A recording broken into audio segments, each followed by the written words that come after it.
at every point in history, throughout time, every society has had some sort of key driving issue that they've had to deal with and had to think about beyond just their day-to-day living and what they're dealing with at the time. So without a doubt, the biggest issue for us today is sustainability. It's about the issues, the kind of impacts that we're having on the environment, the limits of resources and the flow-on effects that each of these are having to biodiversity around the world and to human lives everywhere.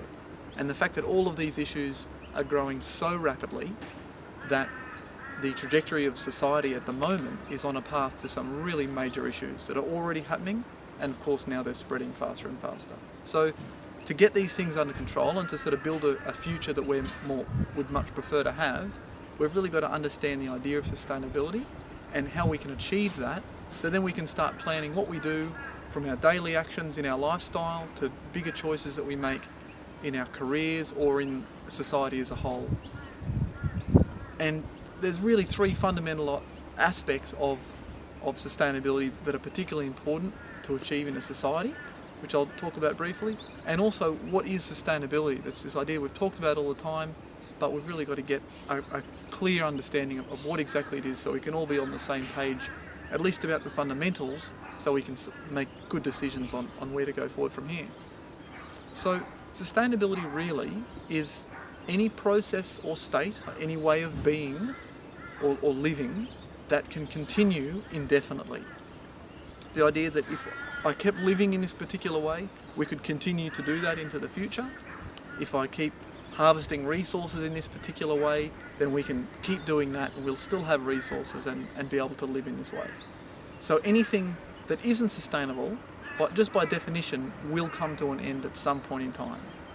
Either you run out of a particular resource, or that you run out of space to keep growing, or you run out of energy sources to keep burning. Whatever it is, if it's not sustainable, it will end, and that's why we've got to shift our society into patterns of living and moving forward that are sustainable, so that we can continue to do it healthily rather than have sort of things being cut short by just the forces of nature. So the key ideas important or critical really for a sustainable society is, the first one is really of most importance, is the idea of demand being below supply. It's pretty fundamental, and economics tries to deal with this issue. It's probably best understood if you imagine a small block of land that you might have, and you've got a patch of forest on your block of land, and you want to cut some trees down because you need some timber, firewood, or to build a house out of. So let's say this forest is growing 2 trees every year, and then each year you cut down 2 trees and you use it for timber. If you keep doing that, if it keeps growing its 2 trees every year and you keep cutting down 2 trees every year, you can theoretically continue to do that forever. You're not setting yourself up for failure. But if you start cutting down 3 trees every year because you want, a bit more house or a bit more firewood or whatever it is that you're after, then over time the forest on your block of land is going to start diminishing as you cut it down faster than it can regrow. And eventually you'll run out of trees, and then you get no trees.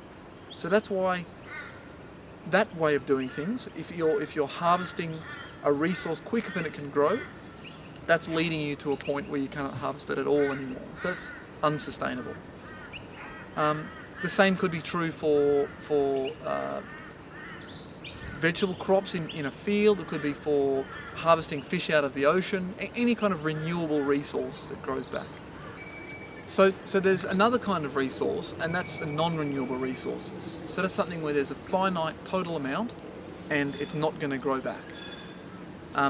So these things, things like diamonds in the ground, or gold, or even fossil fuels, because of how slowly they regenerate, we consider as non-renewable resources.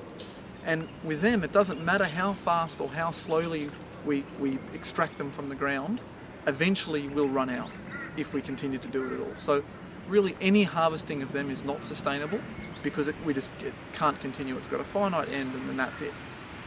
Renewable resources, on the other hand, we have the option, depending how we harvest them and how we grow them, of if we'll run out, or if it is sustainable, like the forest, and we can continue to harvest timber or farm for fish into the future.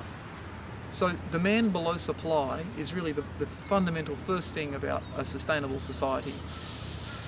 The next thing of big importance is the idea of zero net growth. Because any amount of growth of either the population, if there's more and more people every year continuously, or growth in our economies, so when we're using more and more resources every single year, neither of them can be sustainable, because at some point they're going to cause the first issue. Our demand is going to exceed the supply.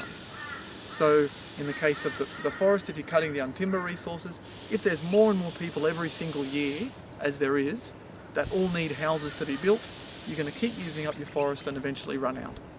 So any amount of net growth within a finite planet is not sustainable, which is a tricky thing to deal with. It means that somehow we've got to transition from an economy based on growth to an economy where we don't have growth in consumption and waste, and we've got to transition from a society with growing populations to a society which has got a stable population. Now we can the idea of sustainability is our choices in how we're going to achieve that, because we know they're not sustainable. One way or another, they're all going to come to an end. They can't possibly continue forever. But if we think about it, we get to choose how that comes about. Does population growth end because of our choices in how many children we have, or does it end because of starvation and war? Sometimes it's as stark as an issue as that. So zero net growth and demand below supply are the two first criteria for a sustainable society. But there's a third one, and that is really about stability, because sustainability really requires us to have long-term thinking, to keep doing things in a way which can continue, and that's the stability and being able to really focus on longer-term issues rather than just day-to-day survival. So for that you really need a stable society, you need good governance, and you need a decent standard of living so that people can be content with life that's treating them well and put our minds to other things beyond just day-to-day survival. So when we've achieved these things, a decent, so demand below supply, zero net growth, and a stable society with a decent standard of living, then we can truly say that we've got a sustainable society. And everything we do towards those goals is shifting more and more towards a sustainable society which can keep us happy and healthy, on into the long term for our kids and our grandkids, and for all the other species around the world that have got this one place to live as well. So there's examples we've got. It's not just a hypothetical idea. There's plenty of examples around the world and throughout history of societies that weren't sustainable and hence have actually collapsed and come to an end because of it. Jared Diamond talks about these in his book Collapse. In particular, he talks about Easter Island because it's such a clear example of our society and the world on a bigger scale, but it's easy to envision because Easter Island is just an island way off in the Pacific where a community of people lived, and over time their population grew. So we know that growth isn't sustainable, so they've continued to grow. So each year they needed more and more food than they needed last year. But they've got the limits of this island that they're on. Also they needed timber to move around these giant statues that you might have seen, and so each year they're cutting down more and more trees as well to build these monuments that they were building. And over time, the island that they lived on was their entire home, everywhere they had to go as a society. The trees got cut down, or they cut the trees down, so the forest cover diminished over time until literally there was no trees left on the island at all.